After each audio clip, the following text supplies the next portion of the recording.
معمولی چھوٹا نہ سمجھے، یہ بہت قیمتی چیز ہے اور یہی چیز آخرت میں کام آئے گی۔ بہرحال اللہ تعالیٰ نے ہم پہ فضل کیا، یہ حفاظ کرام جو تراویح میں مختلف گھروں میں مختلف جگہوں پہ سنا رہے ہیں، یہ اس ماہ مبارک کی برکتوں کو، قرآن کی برکتوں کو، نورانیت کو پھیلا رہے ہیں۔ یہ ایسا مہینہ ہے کہ اللہ تعالیٰ نے اس مہینے میں قرآن بھی نازل کیا، اور اللہ تعالیٰ نے اس کا مشاہدہ کرایا اور ہر سال کرا رہے ہیں کہ اس مہینے میں قرآن پھیلتا ہے۔ ایسا پھیلتا ہے، دیکھ لیں، تھوڑے تھوڑے فاصلے کے اوپر قرآن پڑھا جا رہا ہے، تھوڑے تھوڑے فاصلے کے اوپر قرآن پڑھا جا رہا ہے۔ تو قرآن جب پڑھا جاتا ہے نا تو اس کی برکتیں ہوتی ہیں، اس کی رحمتیں ہوتی ہیں، اس کی نورانیت ہوتی ہے، اور ایسی برکتیں اور رحمتیں ہوتی ہیں کہ عام آدمی کو اس کا اندازہ بھی نہیں ہے کہ وہ کیسی برکتیں ہیں، کیسی رحمتیں ہیں۔ وہ تو سمجھتا بس یہ برکت ہو گئی، ہمارے یہاں برکت تو بس ایک چھوٹا سا محدود تصور ہے اس کا، نہیں، اس کی برکت بہت بڑی ہوتی ہے۔ اللہ تعالیٰ لامحدود ہے اور یہ اللہ کا کلام ہے، تو اس کی برکتیں بھی لامحدود ہیں، بس یہ یاد رکھیں۔ یہ صرف دنیا تک نہیں ہے، اس کی برکتیں بہت زیادہ ہیں۔ یہ قرآن کی بہار ہوتی ہے اس مہینے میں، جگہ جگہ قرآن پڑھا جا رہا ہے، جگہ جگہ قرآن پڑھا جا رہا ہے، مسجدوں میں پڑھا جا رہا ہے، گھروں میں پڑھا جا رہا ہے، اور خاص طور پہ حافظ جو تو لگے ہوئے پابندی سے پڑھنے میں، جی پڑھ رہے ہیں، یاد کر رہے ہیں، سنا رہے ہیں، دور کر رہے ہیں۔ یہ قرآن پڑھنا اور پڑھانا، چاہے اس کے معنی سمجھ میں آئے یا نہ آئے، یہ بھی بہت ہی اونچا عمل ہے۔ قرآن سمجھنا بھی ایک حق ہے، اس میں کوئی شک نہیں ہے، لیکن اگر کسی کو سمجھ میں نہیں آ رہا تو بغیر سمجھے بھی قرآن کے الفاظ کو پڑھنا، اس کو کبھی چھوٹا مت سمجھنا، بیکار مت سمجھنا اور فضول مت کہنا۔ بہت سے لوگ جذبات میں کہہ دیتے ہیں کہ جی بغیر سمجھے پڑھ لیا قرآن، طوطے کو رٹا دیا، طوطے نے پڑھ لیا، کیا فائدہ ہوا؟ یہ کہنا بہت بڑی جہالت ہے اور حماقت ہے۔ بغیر سمجھے پڑھنا بھی بہت بڑی نعمت ہے، نعمت ہے۔ حضرت امام احمد بن حنبل رحمۃ اللہ علیہ چاروں اماموں میں سے مشہور ایک امام ہے، ان کا یہ واقعہ لکھا ہے کتابوں میں کہ وہ کہتے ہیں کہ مجھے خواب میں اللہ رب العزت کی زیارت ہوئی، تو میں نے اللہ تعالیٰ سے پوچھا کہ یا اللہ، آپ کے قرب کو حاصل کرنے کا سب سے بہترین اور آسان راستہ کون سا ہے، کہ کون سی ایسی عبادت ہے جو آسان بھی ہو، جس کو ہم کریں اور جلدی سے آپ کا قرب حاصل ہو جائے۔ خواب میں پوچھ رہے ہیں اللہ تعالیٰ سے، تو اللہ تعالیٰ نے فرمایا قرآن کریم کی تلاوت۔ اب وہ امام تھے، بہت بڑے فقیہ، بہت سمجھ تھی، انہوں نے اللہ سے سوال کر دیا کہ بفہم او بلا فہم، یا اللہ قرآن پڑھنے سے تو آپ کا قرب حاصل ہوگا، لیکن قرآن سمجھ کر پڑھنے سے یا بغیر سمجھے پڑھنے سے بھی قرب حاصل ہو جائے گا؟ یہ سوال تھا۔ ایک آدمی کو پتہ ہی نہیں، سورہ فاتحہ کا ترجمہ نہیں آتا اس کو، اور وہ پڑھنا آتا ہے بس، تو اس کو بھی آپ کا قرب حاصل ہو جائے گا، وہ سمجھتا بھی نہیں جو بالکل بھی، یہ سمجھنے والے کو آپ کا قرب حاصل ہوگا۔ تو اللہ نے جواب میں کیا فرمایا؟ عربی کے اندر اللہ نے فرمایا بفہم او بلا فہم، چاہے سمجھ کے پڑھے تب بھی میرا قرب حاصل ہوگا، بغیر سمجھے پڑھے تب بھی میرا قرب حاصل ہوگا۔ تو اللہ کا قرب جو حاصل ہو رہا ہے، اس کو بیکار چیز، فضول چیز، ادنا چیز کیوں سمجھ لیا؟ یہ قرب کیا کوئی معمولی چیز ہے؟ اللہ کا قرب، یہ تو قرب تو بہت بڑی نعمت ہے، بہت بڑی نعمت ہے۔ دیکھیے، جب موسیٰ علیہ السلام کا مقابلہ ہو رہا تھا فرعون سے، اور جادوگروں کو اس نے بلایا اور جادوگروں سے اس نے بات کی، ساری ملک سے جمع کر کے، بہت بڑا ملک تھا، ہزاروں جادوگر جمع ہو گئے، تو جادوگروں نے کہا اگر ہم جیت گئے تو ہمیں کیا ملے گا؟ قرآن میں موجود ہے یہ ساری باتیں۔ تو بادشاہ نے فرعون نے کیا کہا؟ یہ نہیں کہا تمہیں اتنا سونا دے دوں گا، اتنے ہیرے جواہرات دے دوں گا، اتنا یہ دے دوں گا، اتنا. انہوں نے کہا نہیں، تم میرے مقرب بن جاؤ گے. اس پہ سارے راضی ہو گئے کہ بادشاہ کا مقرب بن گیا. کتنے لوگ ہیں جن کو بادشاہ جو دے دیتا ہے منوں کے حساب سے، لیکن مقرب نہیں بناتا. تو مقرب بننا جو ہے نا یہ بہت بڑی سعادت ہے، نعمت ہے. ان کو پتا تھا کہ مقرب بن گئے تو بس پھر تو بارے نیارے ہو گئے، سب کچھ ملے گا. اس لیے وہ سب خوش ہو گئے، راضی ہو گئے اس پر. وہ تو مخلوق ہے، تو اللہ کا مقرب بن جائے، اللہ کا قرب حاصل ہو جائے، اس کو ہم کہتے ہیں جی یہ تو کوئی چیز ہی نہیں ہے، کوئی بڑی بات ہی نہیں ہے. تو اللہ تعالیٰ فرما رہے ہیں بغیر سمجھ کے بھی قرآن پڑھے گا تو میرا قرب ملے گا. اس لیے یاد رکھیے یہ قرآن جو پڑھا جا رہا ہے نا، یہ اللہ کے قرب کے زینے طے کرا رہا ہے. یہ سیڑھیاں ہم طے کر رہے ہیں، اللہ کے مقرب بنتے جا رہے ہیں. جتنا پڑھتے جا رہے ہیں اللہ کے قریب ہوتے جا رہے ہیں. یہ کوئی معمولی چیز نہیں ہے، بس تھوڑا سا سوچنے کی، سمجھنے کی، اپنے زاویہ نگاہ کو بدلنے کی بات ہے. دیکھیے جب کوئی کام کر رہے ہیں عبادت کا، ایک آدمی کو پتہ ہی نہیں اس عبادت کے نتیجے میں مجھے کیا مل رہا ہے. ملتا تو ہے لیکن اس کو پتہ نہیں ہوتا نا، تو اس کی لا علمی میں وہ بس ادھورا رہ جاتا ہے. اور جس کو پتہ ہے وہ بار بار تصور کرتا رہے، بار بار استحضار نیت کرتا رہے، یا اللہ اس لیے قرآن پڑھ رہا ہوں آپ کا قرب حاصل ہو، آپ میرا قرآن سنیں، آپ کا مقرب بن جاؤں، آپ کی محبت حاصل ہو. پڑھتے ہوئے یہ نیت بار بار کرتا رہے، دہراتا رہے، تجدید کرتا رہے، ایسا قرب ملتا ہے، ایسا قرب ملتا ہے میں آپ کو کیا بتاؤں. درود شریف پڑھ رہا ہے کس لیے؟ یہ درود شریف پڑھنا حضور صلی اللہ علیہ وسلم کے حق ہے، اس حق کو ادا کرنے کے لیے پڑھنا ہے. اور جی اس کے بہت سارے فوائد ہیں، لیکن سب سے بڑا فائدہ کیا ہے؟ حضور صلی اللہ علیہ وسلم کا قرب حاصل ہو رہا ہے. حدیث میں ایک نہیں بہت ساری حدیثوں میں کہ سب سے زیادہ میرے قریب وہ ہوگا جو کثرت سے مجھ پہ درود پڑھنے والا ہوگا. تو درود پڑھتے ہوئے یہ تصور کریں کہ ہم حضور صلی اللہ علیہ وسلم کا قرب حاصل کر رہے ہیں، آپ کے مقرب بنتے جا رہے ہیں، مزید قریب ہوتے جا رہے ہیں، قرب حاصل ہوتا ہے. تو قرآن سے اللہ کا قرب حاصل ہوتا ہے. تو یہ جتنے قرآن پڑھنے والے ہیں نا، دہرانے والے ہیں، تراویح میں سنانے والے ہیں، یہ کیا کر رہے ہیں؟ قرب کی سیڑھیاں طے کر رہے ہیں، چڑھتے جا رہے ہیں، چڑھتے جا رہے ہیں، اللہ کے مقرب بنتے جا رہے ہیں. اور قرآن پڑھنے سے جہاں پڑھا جاتا ہے وہاں اس کی برکات نازل ہوتی ہیں. دیکھیے اب یہ تو صرف رمضان کا ایک مہینہ رہ گیا گھروں میں قرآن پڑھنے کے لیے، باقی عام طور پہ کچھ ہی گھر ہوں گے. یہاں پر پڑوس میں ایک گھر ہے ہمارے غوری صاحب کا، وہاں سے میں نے بھی سنا ہے اور بہت سے لوگوں نے بتایا ان کا ایک بیٹا جو ہے نا بڑے زور زور سے پورے سال پڑھتا ہے، بڑے قرآن پڑھنے کی آواز آتی ہے. مجھے بڑی خوشی ہوئی، لیکن بہت کم ایسے ہوں گے، بہت کم ہوں گے ایسے. تو 11 مہینے جو ہے نا ہم اس سے محروم رہتے ہیں نعمت سے. یہ 11 مہینے جو ہے پورے سال جو یہ نعمت ملتی ہے نا کس کو؟ یہ مدرسے والوں کو. کہ پورے سال یہ بچے جو ہے نا حفظ کرنے والے یہ مدرسوں میں ہوتے ہیں، اور یہ پورے سال پڑھ رہے ہیں. صبح سے پڑھنا شروع کرتے ہیں فجر کے بعد سے، بیچ میں کھانے کا وقفہ، سونے کا وقفہ، چلو تھوڑا سا ریسٹ کا وقفہ، لیکن صبح سے لے کے رات تک عشاء تک پڑھائی چل رہی ہے. قرآن پڑھا جا رہا ہے، قرآن پڑھا جا رہا ہے، قرآن پڑھا جا رہا ہے، قرآن پڑھا جا رہا ہے.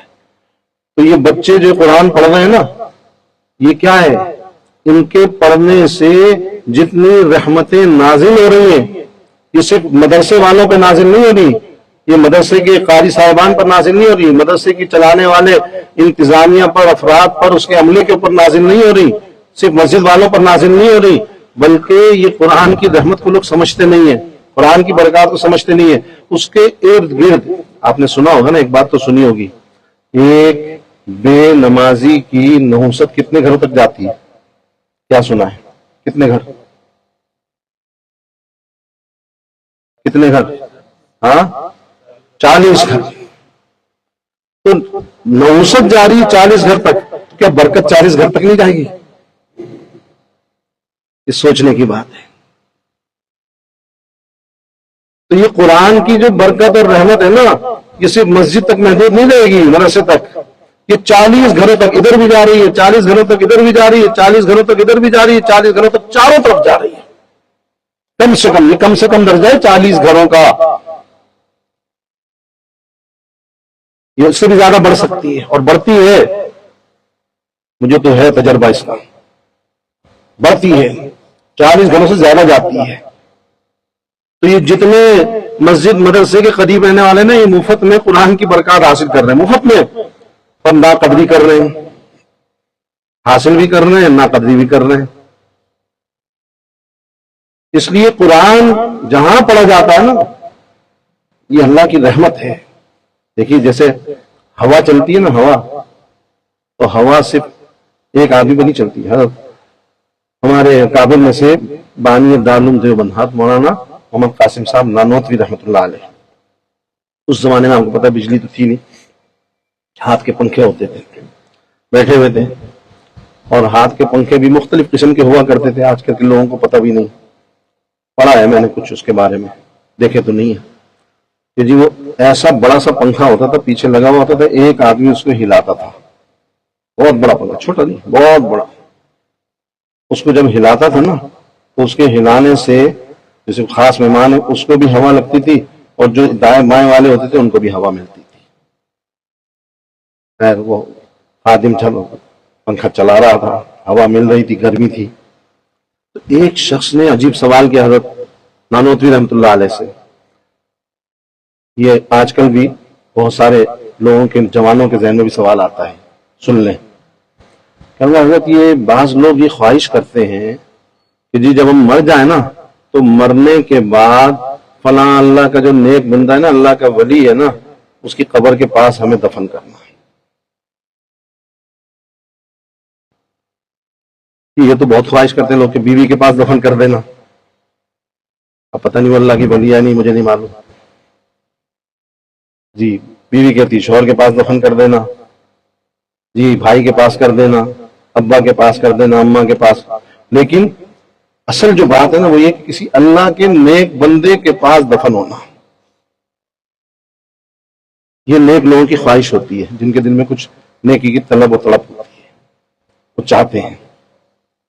تو ایک شخص نے یہی سوال کیا جو آج بہت سارے لوگ کرتے ہیں، حضرت ایک کا عمل اس کے اپنے ساتھ ہے، اس اللہ کے نیک بندے نے، ولی نے نیک اعمال کیے تھے، اس کا فائدہ اس کو پہنچ رہا اس کی قبر میں۔ اب یہ تو زندگی بھر فسق و فجور میں مبتلا رہا، نمازوں تک کی پابندی نہیں کی، فرائض کی پابندی نہیں کی، اور پتہ نہیں کیا کیا کرتا رہا۔ اب یہ اس اللہ کے نیک بندے کے پاس دفن ہوگا تو کیا فائدہ ہوگا اس کو؟ ان کے اعمال ان کے ساتھ ہیں، وہ تو ٹھیک ہے اللہ کی رحمت میں ہوں گے، لیکن اس کو کیا فائدہ ہوگا ان کے پاس دفن ہونے سے؟ یہ ہماری سمجھ میں نہیں آتا۔ مولانا قاسم صاحب نانوتوی رحمۃ اللہ علیہ نے فرمایا کہ اچھا بھائی یہ بتاؤ، یہ جو خادم پنکھا کر رہا ہے نا، اس کا مقصد کس کو ہوا پہنچانا ہے؟ صرف مجھے؟ بولا ہاں مقصود تو یہی ہے۔ کہ جب میرے دائیں بائیں جو لوگ بیٹھے ہوئے ان کو ہوا مل رہی ہے کہ نہیں مل رہی؟ کہ ہاں ان کو بھی مل رہی ہے۔ تو بس بات مسئلہ حل ہو گیا، سمجھ میں آ گئی۔ کچھ تو بہت ذہین لوگ تھے سمجھ گئے، اکثر نے کہا نہیں ہمیں تو سمجھ نہیں آیا۔ بات یہ ہے کہ یہ ایک آدمی ہے، انسان مخلوق، یہ ہوا پہنچانا چاہ رہا ہے ایک آدمی کو، لیکن جب یہ ہوا پہنچاتا ہے تو اس کے دائیں بائیں والوں کو ہوا مل جاتی ہے۔ تو جو اللہ کی نیک بندے جو ہوتے ہیں نا ولی، وہ ہر وقت اللہ کی رحمت میں ہوتے ہیں، جب زندہ ہوتے ہیں تب بھی، مرنے کے بعد بھی، جہاں مدفون ہوتے ہیں وہاں پہ اللہ کی رحمتیں نازل ہو رہی ہوتی ہیں ان کے مقبرے کے اوپر۔ تو کہ اللہ کی رحمتیں ان کے اوپر نازل ہو رہی ہیں، گویا کہ یوں کہیں اللہ کی رحمت کی ہوا چل رہی ہے اس اللہ کے ولی کے اوپر، اس کے مقبرے کے اوپر۔ تو اللہ کی رحمت کی ہوا میں اتنی طاقت بھی نہیں کہ پاس والوں کو ہوا پہنچا دے، ٹھنڈک پہنچا دے، سکون پہنچا دے۔ ایک انسان کے ہاتھ میں اتنی طاقت ہے، اور اللہ کی رحمت کی ہوا میں طاقت ہی نہیں ہے، جو آپ کو شک ہو رہا ہے۔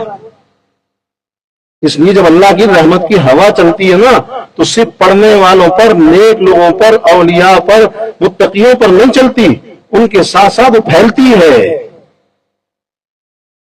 اور دوسروں کو بھی ملتی ہے، ان کے ساتھ والوں کو بھی، ان سے آگے والوں کو بھی، ان کے پڑوس والوں کو بھی۔ اس لیے جو یہ کسی کے پاس، اللہ کے نیک بندے کے پاس مدفون ہونا چاہتے ہیں، وہ اللہ کی رحمت میں آنا چاہتے ہیں، ان کے پاس اللہ کی رحمتیں نازل ہوتی ہیں، اس اللہ کے نیک بندے کی برکت سے یہ فائدہ ہوتا ہے۔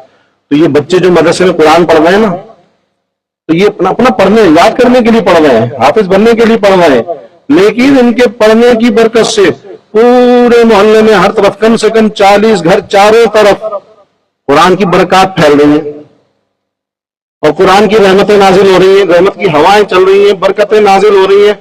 اب قرآن کی رحمت اور برکت کیا ہے؟ لوگ کہیں گے ہمیں کیا فائدہ ہو رہا ہے ان بچوں کے پڑھنے سے؟ دیکھیے، جب قرآن جہاں پر اس کی رحمتیں اور برکتیں ہوتی ہیں نا، وہاں سے بہت ساری آفات، مصیبتیں، وبائیں، بلائیں، تکلیفیں، پتہ نہیں کیا کیا چیزیں قرآن کی برکت سے ٹل جاتی ہیں۔ تو یہ مدرسے کے پاس رہنے والے نا، یہ ایک چھتری کے نیچے آ جاتے ہیں، محفوظ ہو جاتے ہیں بیچارے، پھر بھی مدرسے والوں کو برا کہہ رہے ہوتے ہیں۔ مدرسے والے بچوں کی برکت سے ان کی حفاظت ہو رہی ہے، تکلیفوں سے بچ رہے ہیں، وباؤں بلاؤں سے بچ رہے ہیں، مصیبتوں سے بچ رہے ہیں۔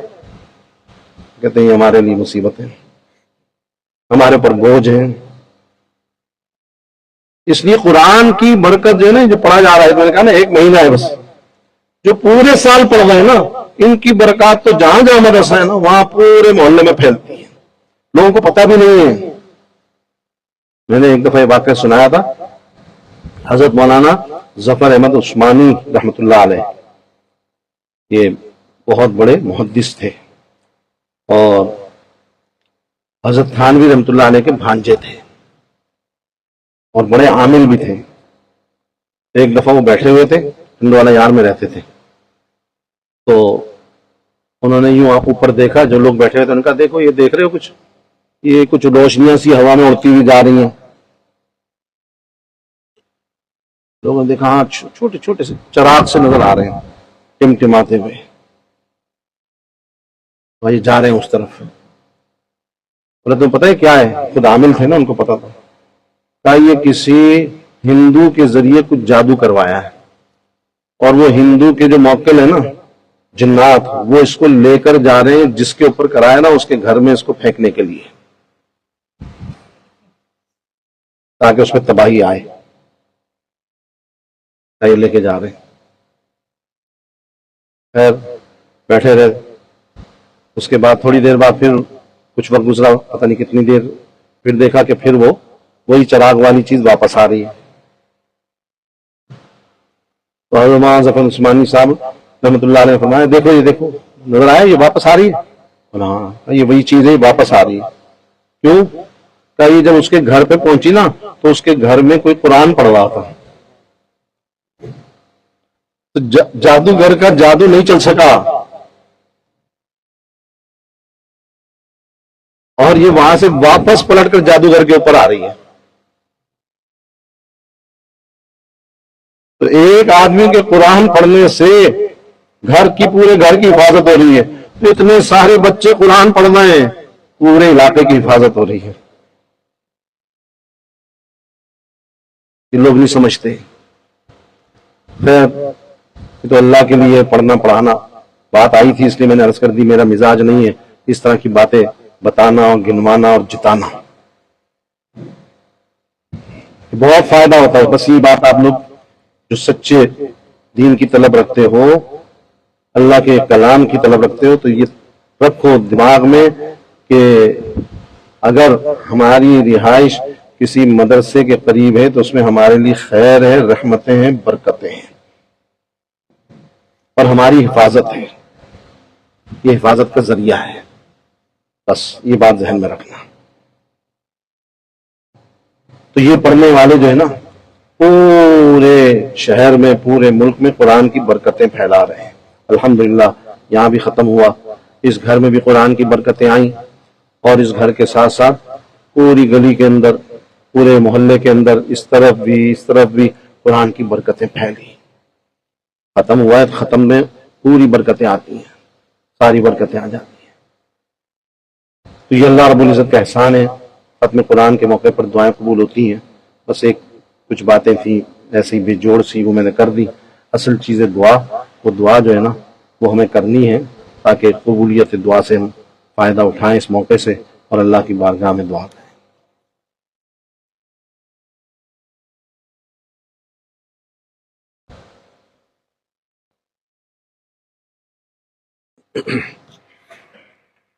دعا فرمائیں۔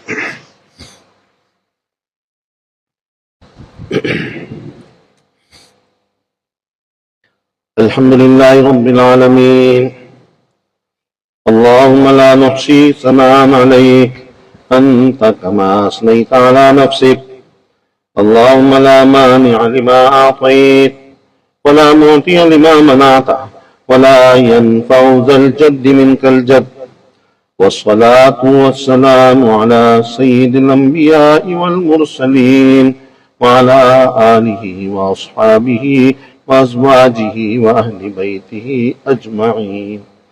ربنا ظلمنا أنفسنا وإن لم تغفر لنا وترحمنا لنكونن من الخاسرين، ربنا هب لنا من أزواجنا وذرياتنا قرة أعين واجعلنا للمتقين إماما، رب اجعلني مقيم الصلاة ومن ذريتي ربنا وتقبل دعاء، ربنا اغفر لي ولوالدي وللمؤمنين يوم يقوم الحساب، رب ارحمهما كما ربياني صغيرا، رب ارحمهما كما ربياني صغيرا، رب ارحمهما كما ربياني صغيرا، اللهم أعنا ولا تعن علينا، وانصرنا ولا تنصر علينا، وامكرنا ولا تمكر علينا، واهدنا ويسر الهدى لنا، اللهم زدنا ولا تنقصنا، وأكرمنا ولا تهنا، وأعطنا ولا تحرمنا، وآثرنا ولا توسر علينا،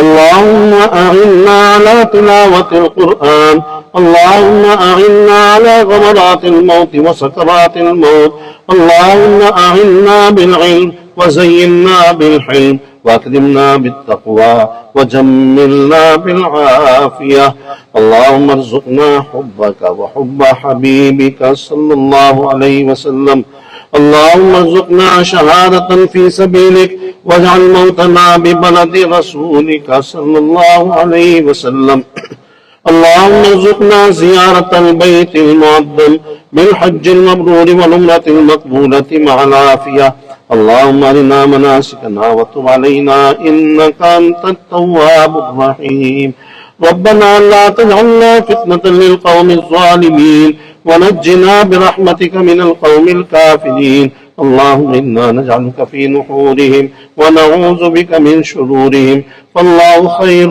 حافظا وأرحم الراحمين، يا حي يا قيوم برحمتك نستغيث، أصلح لنا شأننا كله ولا تكلنا إلى أنفسنا طرفة عين، عون يا مستعان إياك نستعين، عون يا مستعان إياك نستعين، يا غياث المستغيثين ومنتهى العائزين والمفرج عن المكروبين والمروح عن المغمومين ومجيب دعاء المضطرين، يا أحد من لا أحد له ويا سند من لا سند له، إن قطع الرجاء إلا منك نجني مما أنا فيه وعني على ما أنا عليه مما نزل بي بجاه وجهك الكريم وبحق محمد صلى الله عليه وسلم، یا ارحم الراحمین، یا اکرم الاکرمین، یا رحم الساکین۔ میرے پیارے اللہ، ہم گناہ گار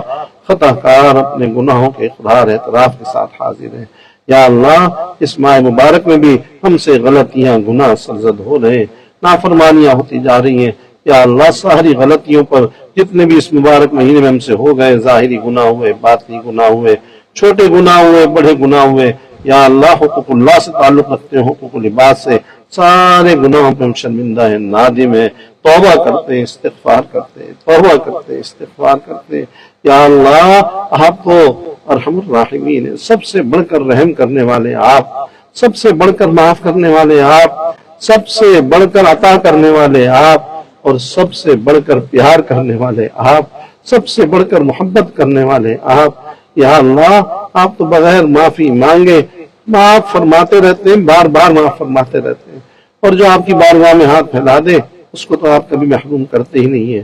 یا اللہ ہم ہاتھ پھیلائے بیٹھے ہیں، اقرار جرم کے ساتھ حاضر ہیں، سزاؤں کے مستحق ہیں۔ یا اللہ آپ تو کریم ہے نا، اکرم الاکرمین ہے نا، آپ کو تو کرم کرنا بہت پسند ہے، اور آپ کی رحمت تو آپ کے غضب پر غالب ہے، آپ کو معاف کرنا بہت پسند ہے۔ یا اللہ ہم سب کو اپنے حبیب کے طفیل میں، اپنے نیک بندوں کے طفیل میں، اور اپنی شان کریم ستاری کے طفیل میں ہم سب کو معاف فرما دیجئے۔ ہمارے گھر والوں کو بھی معاف فرما، ہماری عورتوں کو بھی معاف فرما، چھوٹوں کو بھی بڑوں کو بھی معاف فرما۔ یا اللہ پوری امت کو معاف فرما دے۔ یا اللہ سب کو ہدایت کاملہ سے نواز دے، ہدایت دینے والے آپ ہیں، سب کچھ آپ کے ہاتھ میں، سب کے قلوب آپ کے ہاتھ میں۔ یا اللہ سب کے قلوب کو نیکی کی طرف پھیر دے، دین کی طرف پھیر دے، ہدایت کی طرف پھیر دے، اور ہدایت کے راستے پر صراط مستقیم پر چلا دے، ہر قسم کی گمراہیوں ضلالتوں سے سب کو نجات نصیب فرما دے۔ یا اللہ رحم و کرم کا معاملہ فرما، درگزر کا معاملہ فرما، عافیت کا معاملہ فرما، دونوں جہان کی عزت سرخرویاں عطا فرما۔ یا اللہ ہم سب کی دنیا بھی اچھی فرما دے۔ یا اللہ ہمیں بھی نیک بنا، ہماری عورتوں کو بھی نیک بنا، ہمارے بچوں اور بچیوں کو بھی نیک بنا۔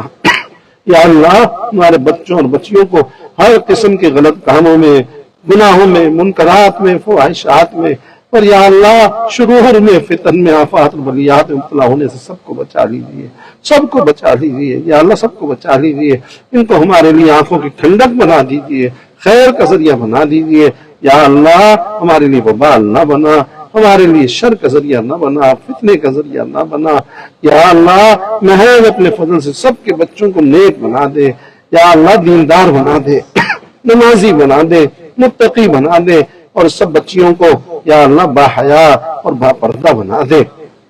یا اللہ ہر قسم کے غلط کاموں سے، غلط باتوں سے، غلط طریقوں سے، غلط رسومات سے بچنے کی سب کو توفیق عطا فرما دے۔ میرے پیارے اللہ جتنی ہمیں دنیا کی فکر ہے، یا اللہ اس دنیا کی فکر کو مغلوب فرما دے، دنیا کی فکر کو مغلوب فرما دے، آخرت کی فکر کو غالب فرما دے، اپنی رضا کی فکر کو غالب فرما دے، قبر کی فکر کو غالب فرما دے، موت کی فکر کو غالب فرما دے۔ یا اللہ اپنی محبت اور اپنے حبیب کی محبت کو غالب فرما، دنیا کی ساری محبتوں کو مغلوب فرما دے، سب کے حقوق کو ادا کرنے والا بنا دے۔ یا اللہ ہر عمل میں اتباع سنت کی توفیق عطا فرما۔ یا اللہ محض اپنے فضل سے حسن خاتمہ، کامل ایمان پہ خاتمہ نصیب فرما، عزت و شہادت کی موت نصیب فرما، موت کی سختیوں کے وقت آسانی کا، مدد کا معاملہ فرما، اور سب کو بغیر حساب کتاب کے جنت الفردوس نصیب فرما۔ جو ہمارے والدین بڑوں میں سے یا اللہ دنیا سے جا چکے، چھوٹوں میں سے جا چکے، یا اللہ سب کی کامل مغفرت فرما دے، سب کی قبروں کو جنت کا باغ بنا دے، درجات کو بلند فرما دے۔ یا اللہ جتنے بھی بیمار ہیں، زخمی ہیں، یہاں پر ہیں ہمارے گھروں میں، اسپتالوں میں، پوری دنیا میں جہاں کہیں ہیں، یا اللہ سب بیماروں کو شفائے کاملہ عاجلہ نصیب فرما دیجیے، سب کو صحت قوت عطا فرما دیجیے، سب کے علاج کا غیب سے بندوبست فرما دیجیے، سب کی تکلیفوں پریشانیوں کو دور فرما دیجیے۔ میرے پیارے اللہ محض اپنے فضل سے جتنے معاشی مالی طور پر پریشان ہیں، یا اللہ سب کی معاشی پریشانیوں کو دور فرما، اس ماہ مبارک کی برکت سے سب کو رزق حلال وافر مقدار میں عطا فرما دے، برکت و قناعت والی روزی اے رزاق اپنے غیبی خزانوں سے عطا فرما دے، اپنے غیبی خزانوں سے عطا فرما دے۔ یا اللہ محض اپنے فضل سے ہم سب کو دین کے ساتھ اور دین والوں کے ساتھ جڑنے کی توفیق عطا فرما، اپنے نیک بندوں کی محبت، معیت اور صحبت نصیب فرما۔ یا اللہ ہر قسم کی بری صحبتوں سے، بری دوستیوں سے، برے دن سے، بری رات سے، بری گھڑی سے ہماری اور ہمارے بچوں کی، بچیوں کی، پوری امت کی حفاظت فرما لے۔ یا اللہ سب سے راضی ہو جا، سب سے راضی ہو جا، جو رشتوں کے معاملے پریشان، ان کی پریشانی کو بھی دور فرما، اچھے نیک جوڑ دماغ والے رشتے سب کو عطا فرما، سب کو چین و سکون عافیت والی زندگی نصیب فرما، حیات طیبہ نصیب فرما۔ یا اللہ جتنے بھی مقروض ہیں، افراد مقروض ہیں، ادارے مقروض ہیں، یا اللہ ہمارے مدرسے کا بھی قرضہ ہے اس کی بھی ادائیگی کا غیب سے بندوبست فرما دیجیے. کچھ تو ادا ہو گیا، کچھ باقی ہے. یا اللہ سب کے لیے آسانیاں پیدا فرما دیجیے، غیبی مدد اور غیبی نصرت فرما دیجیے. محض اپنے فضل سے سب کی جائز مراد اور حاجات کو اپنے غیبی خزانے سے پورا فرما دے. یا اللہ بہت لوگ پریشان ہیں، تکلیفوں میں، بیماریوں میں، مصیبتوں میں، طرح طرح کے مسائل کے گرفتار ہیں. جن جن لوگوں نے دعاؤں کی درخواست کی، سب کی دعاؤں کو قبول فرما، سب کے مسائل کو حل فرما، سب کی تکلیفوں، پریشانی، بیماریوں کو دور فرما، سب کو چین و سکون، امن و عافیت والی حیات طیبہ نصیب فرما دے. یا اللہ بغیر قابلیت، بغیر استحقاق و بغیر اسباب کے ہم سب کو بار بار زیارت حرمین شریفین سے مشرف فرما دے. یا اللہ جتنے وہاں پر حاضری کے لیے جا چکے اور جو جانے والے ہیں، یا اللہ ان کے لیے آسانیاں اور سہولتیں پیدا فرما، ان کی حاضری کو، دعاؤں کو، عبادات کو قبول فرما. یا اللہ ان کی دعاؤں میں سب کو شامل فرما اور سب کو وہاں کی بار بار بعد حاضری نصیب فرما. کسی کو بھی محروم نہ فرما، وہاں کا قلبی تعلق، لگاؤ، محبت نصیب فرما. آپ کے حبیب صلی اللہ علیہ وسلم نے جس جس نعمت کا سوال کیا وہ ساری نعمتیں ہمیں یا اللہ یہاں پر پڑھنے والوں، سننے والوں کو، اس گھر والوں کو اور پورے علاقے والوں کو، پوری امت کو نصیب فرما دیجیے. اور جن شرور فتن، آفات اور بلیات سے آپ کے حبیب نے پناہ مانگی، ان تمام چیزوں سے، حاسدین کے حسد سے، سائلین کے سحر سے، مفترین کے فتنوں سے، منافقین کے نفاق، اعداء کے عداوت، دشمنی اور آصبوں سے، تمام شرور و فتن سے ہمیں، ان پڑھنے والوں کو، اس گھر والوں کو، اس علاقے والوں کو اور پوری امت کو پناہ نصیب فرما دیجیے. صلی اللہ تعالی علی خیر خلقہ محمد وعلی آلہ وصحبہ اجمعین. آمین برحمتک.